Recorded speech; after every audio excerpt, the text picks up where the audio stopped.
Hello friends, स्वागत है आप सभी का नारायण जनरल स्टडीज में। आइए हम लोग करते हैं महत्वपूर्ण जीके जीएस क्वेश्चन जो सभी परीक्षा के लिए उपयोगी है। चाहे वह बिहार दरोगा का एग्जाम हो, बिहार एसएससी हो, एईडीओ हो या फिर बीपीएससी से रिलेटेड कोई भी परीक्षा हो, सबके लिए बहुत इंपॉर्टेंट है और बहुत अच्छे से सबका एक्सप्लेन किया गया है। अगर आप लोग चैनल पे नए हैं तो चैनल को सब्सक्राइब जरूर कर लीजिएगा और लाइक भी जरूर कीजिएगा। चलिए करते हैं पहला क्वेश्चन। पहला क्वेश्चन है, किस अखबार पत्रिका ने वर्नाकुलर प्रेस एक्ट का समर्थन किया था? जो वर्नाकुलर प्रेस एक्ट का समर्थन किया था यह था पायनियर। ठीक है, कौन सा पत्रिका था? पायनियर था। वर्नाकुलर प्रेस एक्ट के बारे में जान लेते हैं। वर्नाकुलर प्रेस एक्ट 1878 ईस्वी में लिटन ने भारतीय समाचार पत्र अधिनियम वर्नाकुलर प्रेस एक्ट पारित किया था और इसको निरस्त किया था कौन? रिपन ने। 1882 ईस्वी में लॉर्ड रिपन ने वर्नाकुलर प्रेस एक्ट को निरस्त कर दिया था। लागू किया था लिटन और निरस्त किया था रिपन ने। अब पूछा जाएगा जो ये पायनियर था जो वर्नाकुलर प्रेस एक्ट का समर्थन किया था, तो ये इसके संपादक कौन थे? तो इसके संपादक थे जॉर्ज एलन। कौन थे? George Allen. उसके बाद देख लेते हैं इसमें और सब दिया हुआ है, जैसे भरत मिहिर दिया हुआ है, तो भरत मिहिर के संपादक थे कौन? महेश चंद्र न्याय रत्न। कौन? महेश चंद्र न्याय रत्न। उसका सोम प्रकाश दिया हुआ है। सोम प्रकाश के संपादक कौन? ईश्वर चंद्र विद्यासागर। ईश्वर चंद्र विद्यासागर। उसका द हिंदू दिया हुआ है, तो द हिंदू का G Subramaniam Iyer. Vernacular press act को जो समर्थन किया था वह था पायनियर। सी उत्तर हो जाएगा। चलिए देखते हैं अगला क्वेश्चन। 2 नंबर क्या है? प्रथम आंग्ल मराठा युद्ध किसके शासनकाल के दौरान घटित हुई? तो प्रथम आंग्ल मराठा युद्ध जो हुआ यह वारेन हेस्टिंग के टाइम में लड़ा गया, मतलब वारेन हेस्टिंग के शासनकाल के दौरान घटित हुई है। तो इसका उत्तर हो जाएगा बी नंबर। वारेन हेस्टिंग के समय में एक महत्वपूर्ण काम हुआ क्या?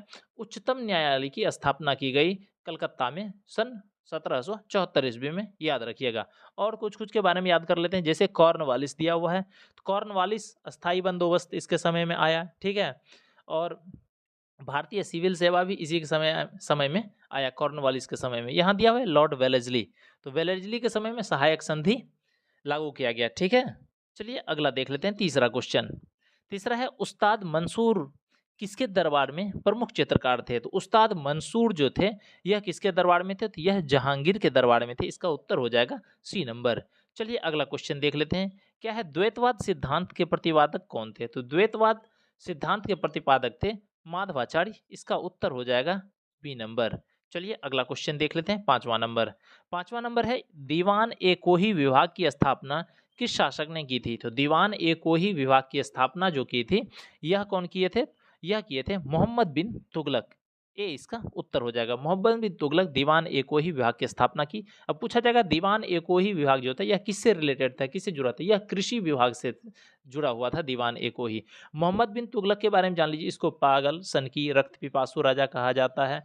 ठीक है, इन्होंने दिल्ली से राजधानी देवगिरी चेंज किया और उसका नाम बदल के दौलताबाद रखा। ठीक, और इन्होंने सांकेतिक मुद्रा चलाया। दाऊद क्षेत्र जो था गंगा यमुना के बीच का क्षेत्र, उस पर टैक्स लगाए। ये सब मोहम्मद बिन तुगलक के बारे में जान लीजिए। उसके बाद फिर इसके नीचे दिया है अलाउद्दीन खिलजी। अलाउद्दीन खिलजी के बारे में भी कुछ कुछ जान लीजिए, जैसे सिकंदर शानी की उपाधि इनको दिया गया। ठीक है, और ये बाजार नियंत्रण प्रणाली जो है इन्हीं के, मतलब इन्होंने ही लागू किया था।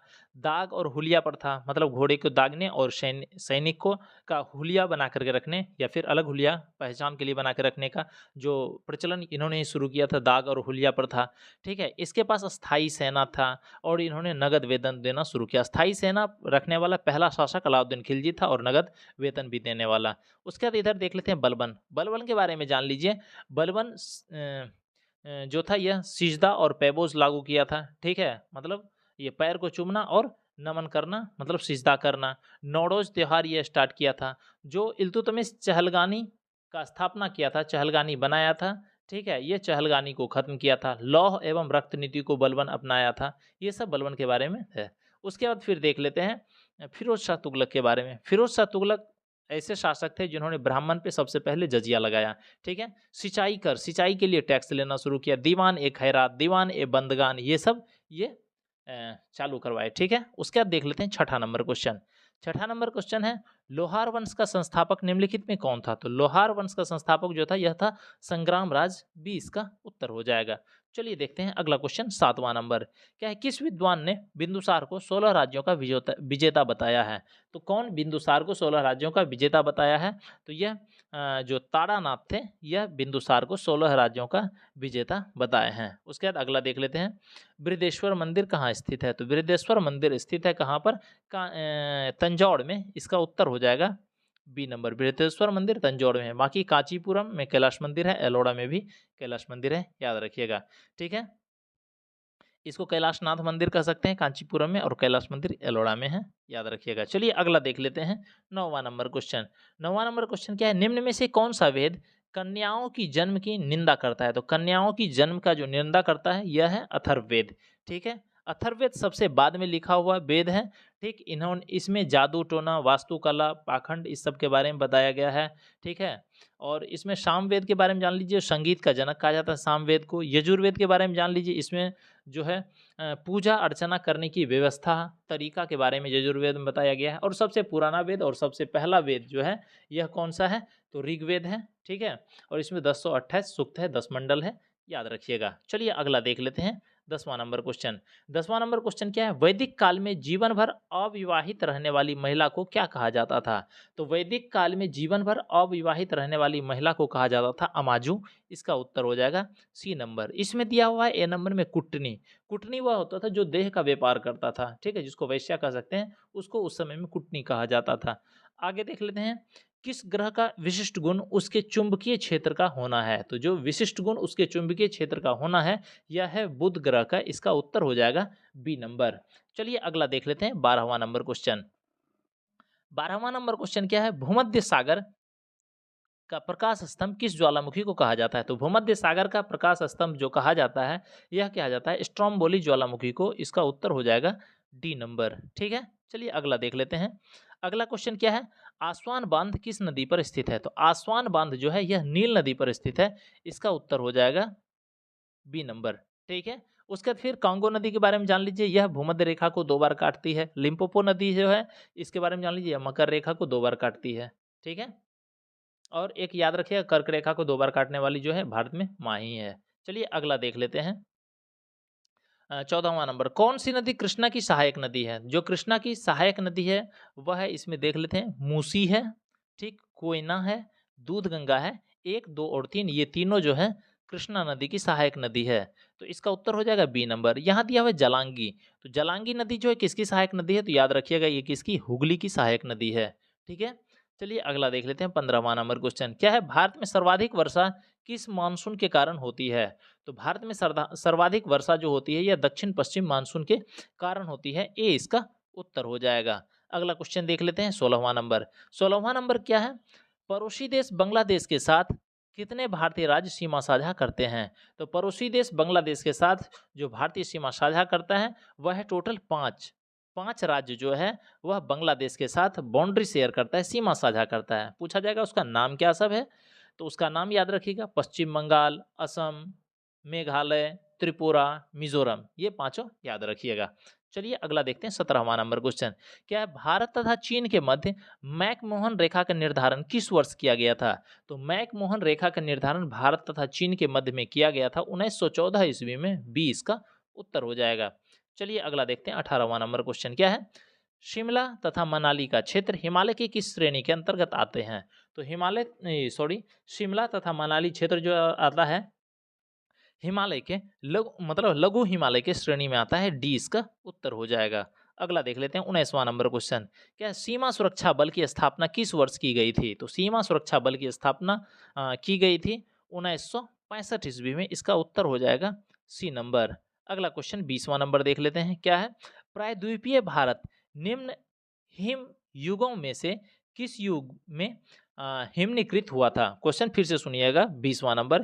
क्या है, प्रायद्वीपीय भारत निम्न हिम युगों में से किस युग में हिमानीकृत हुआ था? तो हिमानीकृत जो हुआ था यह हुआ था प्लिस्टोसिन हिमयुग में। प्लिस्टोसिन हिमयुग में इसका उत्तर हो जाएगा सी नंबर। अगला देख लेते हैं इसके बाद 21वां नंबर क्वेश्चन। क्या है, भारत के निम्नलिखित क्षेत्रों में से किसे भूतापीय ऊर्जा स्रोत नहीं पाए गए हैं? फिर से सुनिए क्वेश्चन क्या है, भारत के निम्नलिखित क्षेत्र में से किसमें भूतापीय ऊर्जा स्रोत नहीं पाए गए हैं? जो भूतापीय ऊर्जा स्रोत नहीं पाए गए हैं यह क्षेत्र है गंगा का डेल्टा क्षेत्र, ये हो जाएगा इसका उत्तर बी नंबर। चलिए अगला देख लेते हैं 22वां नंबर क्वेश्चन। 22वां नंबर क्वेश्चन क्या है? राजनीति की रपटीली राहें पुस्तक के लेखक कौन है? तो राजनीति के रपटीली राहें पुस्तक के जो लेखक हैं यह है अटल बिहारी वाजपेयी। इसका उत्तर हो जाएगा सी नंबर। क्या हो जाएगा उत्तर इसका? C number. जो राजनीति की रपटीली राहें जो है इस पुस्तक के लेखक हैं अटल बिहारी वाजपेयी। चलिए अगला क्वेश्चन देख लेते हैं इसके बाद। 23वां नंबर क्या है? राष्ट्रीय पंचायती राज दिवस कब मनाया जाता है? तो राष्ट्रीय पंचायती राज दिवस मनाया जाता है 24 अप्रैल को। इसका उत्तर हो जाएगा बी नंबर। अगला क्वेश्चन देख लेते हैं 24वां नंबर क्या है? राष्ट्रीय आय समिति का गठन किसकी अध्यक्षता में किया गया था? तो राष्ट्रीय आय समिति का गठन जो किया गया था यह पीसी महालनोबिस की अध्यक्षता में किया गया था। इसका उत्तर हो जाएगा बी नंबर। चलिए अगला देख लेते हैं 25वां नंबर क्वेश्चन क्या है? मानव विकास सूचकांक के अंतर्गत निम्नलिखित में से किस विषय को सम्मिलित नहीं किया जाता है? तो मानव विकास सूचकांक के अंतर्गत जो विषय को सम्मिलित नहीं किया जाता है वह है जनसंख्या। इसका उत्तर हो जाएगा ए नंबर। अगला देख लेते हैं 26वां नंबर क्वेश्चन क्या है? सामुदायिक विकास कार्यक्रम की शुरुआत किस पंचवर्षीय योजना के दौरान की गई थी? तो सामुदायिक विकास कार्यक्रम की शुरुआत जो की गई थी यह प्रथम पंचवर्षीय योजना के दौरान की गई थी। इसका उत्तर हो जाएगा ए नंबर। पूछा जाएगा प्रथम पंचवर्षीय योजना का मॉडल क्या था? तो हेराल्ड डोमर मॉडल था। यह जो है कृषि पर जोर दिया गया था प्रथम पंचवर्षीय योजना में। द्वितीय पंचवर्षीय योजना में जोर दिया गया था भारी उद्योग पर और पीसी महालनोबिस मॉडल पर आधारित था। चलिए अगला देखते हैं 27वां नंबर क्वेश्चन क्या है? आर्थिक दृष्टिकोण से विनिर्माण तथा बिजली निर्माण किस क्षेत्र के अंतर्गत आते हैं? तो आर्थिक दृष्टिकोण से विनिर्माण तथा बिजली निर्माण जो आते हैं यह कौन से क्षेत्र में आते हैं? तो यह द्वितीयक क्षेत्र में आते हैं। इसका उत्तर हो जाएगा बी नंबर। अगला देख लेते हैं 28वां नंबर क्वेश्चन क्या है? संविधान सभा द्वारा गठित सलाहकार समिति क्या है? सलाहकार समिति के अध्यक्ष कौन थे? तो संविधान सभा द्वारा गठित सलाहकार समिति के अध्यक्ष थे सरदार पटेल। कौन थे? सरदार पटेल या सरदार वल्लभ भाई पटेल। सी इसका उत्तर हो जाएगा। अब पूछा जाएगा सरदार वल्लभ भाई पटेल और क्या चीज की अध्यक्षता किए थे? तो प्रांतीय संविधान समिति के अध्यक्षता किए थे सरदार पटेल। इसमें दिया भीमराव अंबेडकर जो प्रारूप समिति थे उसके अध्यक्ष थे। कौन? भीमराव अंबेडकर। राजेंद्र प्रसाद के बारे में जान लीजिए। राजेंद्र प्रसाद संचालन समिति के अध्यक्ष रहे थे, अध्यक्षता किए थे। झंडा समिति की अध्यक्षता किए थे। उसके बाद फिर जेबी कृपलानी के बारे में याद कीजिए जो उप समिति था। तो एक मौलिक अधिकार उप समिति था जिसका कि अध्यक्ष थे कौन? जेबी कृपलानी। बाकी इसमें जो क्वेश्चन में दिया गया संविधान सभा द्वारा गठित सलाहकार समिति के अध्यक्ष कौन थे? तो सरदार पटेल थे। 29वां नंबर क्वेश्चन क्या है? उपराष्ट्रपति पद किस देश के संविधान से लिया गया है? तो जो उपराष्ट्रपति का पद है यह कौन से देश के संविधान से लिया गया है? तो यह लिया गया है अमेरिका के संविधान से। ए इसका उत्तर हो जाएगा। अब पूछा जाएगा अमेरिका के संविधान से और क्या क्या लिया गया है? ध्यान से सुनिएगा, क्वेश्चन पूछा जा सकता है।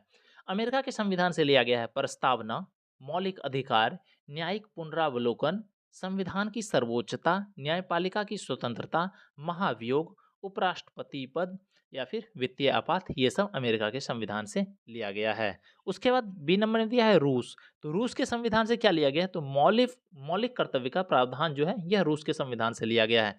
सी नंबर में दिया हुआ कनाडा। तो पूछा जाएगा कनाडा के संविधान से क्या क्या लिया गया है? तो लिया गया है संघात्मक विशेषताएं। उसके बाद क्या है? अवशिष्ट शक्तियों का जो होता है, जो शक्ति होगा अवशिष्ट शक्तियां वो केंद्र के पास होगी। ये भी कनाडा के संविधान से लिया गया है। राज्यपाल की नियुक्ति के विषय से जो प्रक्रिया रिलेटेड होता है, मतलब राज्यपाल की नियुक्ति के कैसे होगा इससे रिलेटेड जो होगा प्रक्रिया, यह भी कनाडा के संविधान से लिया गया। संघ तथा राज्य के बीच में शक्ति का जो विभाजन होता है वह भी कनाडा के संविधान से ही लिया गया है। उसके बाद दिया हुआ आयरलैंड के संविधान से डी नंबर में। तो आयरलैंड के संविधान से लिया गया है डीपीएसपी, जिसको कि क्या कहते हैं? राज्य के नीति निर्देशक सिद्धांत। राष्ट्रपति निर्वाचन मंडल की व्यवस्था लिया गया है आयरलैंड के संविधान से।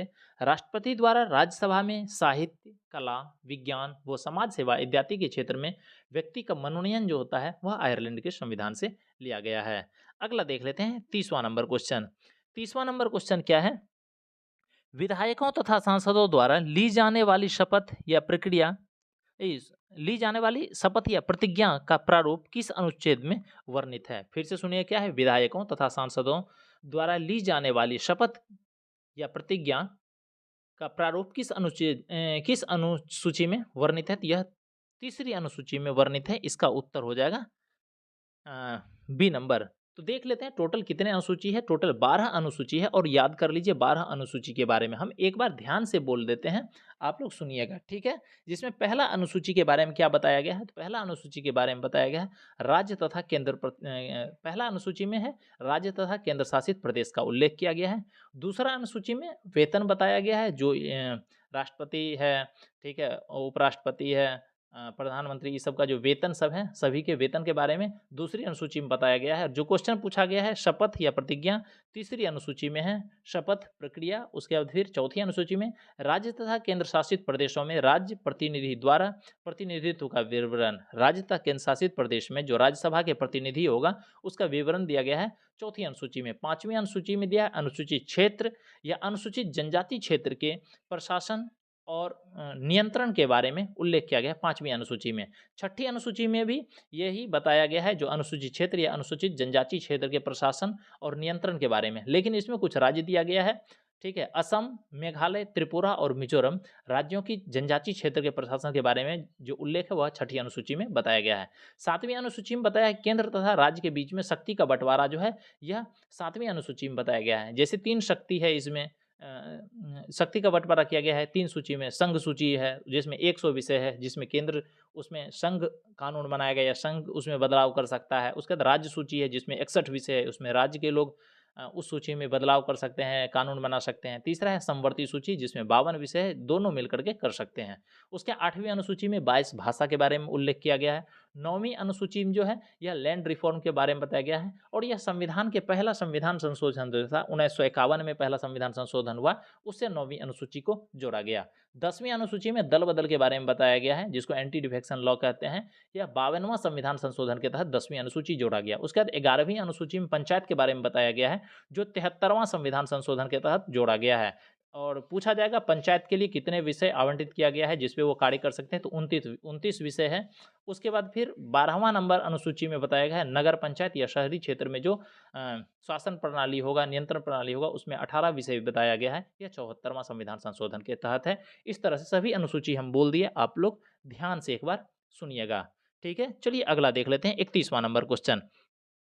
31वां नंबर क्वेश्चन क्या है, भारत के वर्तमान राष्ट्रपति तथा उपराष्ट्रपति अपने पद के अनुसार क्रमशः क्या है, मतलब कौन से पद पर हैं। अभी जो भारत के वर्तमान राष्ट्रपति है, उपराष्ट्रपति है, तो अपने पद पर क्रम के अनुसार क्रमशः क्या है, तो वो अभी जो है जो 15वें राष्ट्रपति हैं। और इसमें देख लेते हैं कहीं भी नहीं दिया है, तो 15वें राष्ट्रपति और 15वें उपराष्ट्रपति है, ठीक है। इससे पहले जो थे धनखड़ साहब वो 14वें उपराष्ट्रपति थे, उन्होंने रिजाइन दे दिया। तो इसके जगह पर जो आए सीपी राधाकृष्णन जी आए, जो 15वें उपराष्ट्रपति हैं। द्रौपदी मुर्मू 15वें राष्ट्रपति और सीपी राधाकृष्णन 15वें उपराष्ट्रपति। तो इस तरह से इसका उत्तर हो जाएगा 15वें नंबर में दोनों है।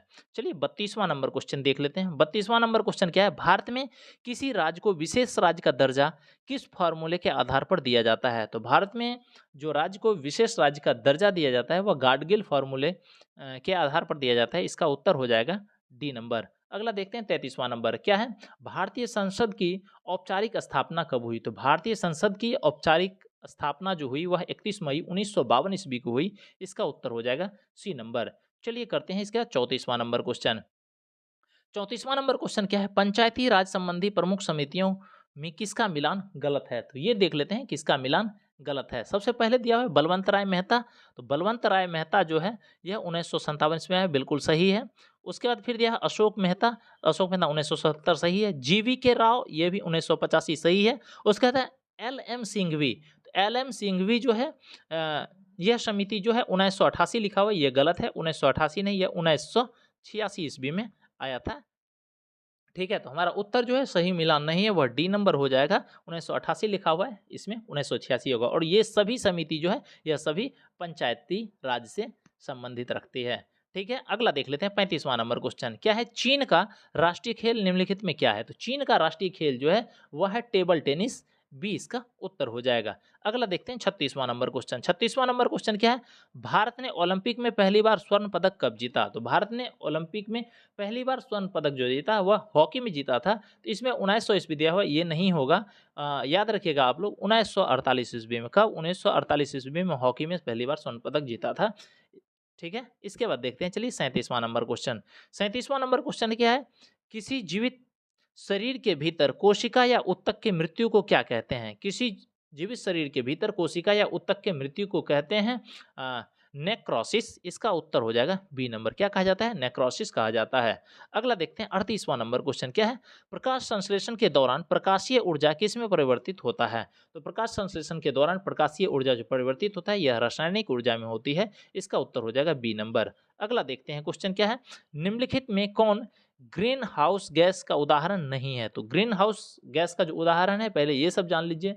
जलवाष्प तो है ही, ठीक है, उसके बाद कार्बन डाइऑक्साइड भी है, क्लोरोफ्लोरोकार्बन भी है, और इसमें नाइट्रिक ऑक्साइड है, तो ये नहीं होगा नाइट्रिक ऑक्साइड, नाइट्रस ऑक्साइड होगा। नाइट्रिक ऑक्साइड नहीं होगा, नाइट्रस ऑक्साइड होगा, ये याद रखिएगा। ठीक है, तो उत्तर हो जाएगा इसका सी नंबर। 40वां नंबर देख लेते हैं, क्या निम्नलिखित में से कौन सा जंतु स्तनपायी नहीं है? तो जो स्तनपायी नहीं है इसमें वह है शार्क। इसका ए उत्तर हो जाएगा। अगला देख लेते हैं 41वां नंबर क्वेश्चन। 41वां नंबर क्वेश्चन क्या है? निम्नलिखित में से कौन मानव मूत्र एक असामान्य घटक है? ठीक है, निम्नलिखित में से कौन मानव मूत्र का एक असामान्य घटक है? जो मानव मूत्र का एक असामान्य घटक है वह है एल्बुमिन। इसका उत्तर हो जाएगा बी नंबर। अगला देख लेते हैं 42वां नंबर क्या कहता है? 1.5 ओम के प्रतिरोध वाले परिपथ पर 150 वोल्ट लगाया जाता है, जो प्रतिरोध द्वारा खर्च कुल शक्ति कितनी होगी? तो इसका हो जाएगा 15,000 वाट। ये हो जाएगा इसका डी नंबर उत्तर। अगला देखते हैं 43वां नंबर क्वेश्चन क्या है? निम्नलिखित में से किसे विलयन कहा जाता है? तो विलयन भी कहा जाता है किसको? समांगी मिश्रण को विलयन भी कहा जाता है। इसका उत्तर हो जाएगा बी नंबर। 44वां नंबर क्वेश्चन देख लेते हैं क्या है? तुल्यकारी उपग्रह के परिक्रमण, सॉरी फिर से सुनिए, क्या है? तुल्यकारी उपग्रह के परिक्रमण की अवधि कितनी होती है? तो तुल्यकारी उपग्रह की परिक्रमण की अवधि जो होती है 24 घंटा होती है। इसका उत्तर हो जाएगा ए नंबर। अगला क्वेश्चन देख लेते हैं क्या है? पेंडुलम को चंद्रमा पर ले जाने पर उसका आवर्तकाल पर क्या प्रभाव पड़ता है? तो चंद्रमा को अगर हम पेंडुलम पर ले जाते हैं तो उसके आवर्तकाल पर आवर्तकाल जो है उसका बढ़ेगा। इसका उत्तर हो जाएगा बी नंबर। आज के लिए इतना ही, और इस तरह के अच्छे अच्छे वीडियो के लिए हमारे चैनल को सब्सक्राइब कीजिए। धन्यवाद।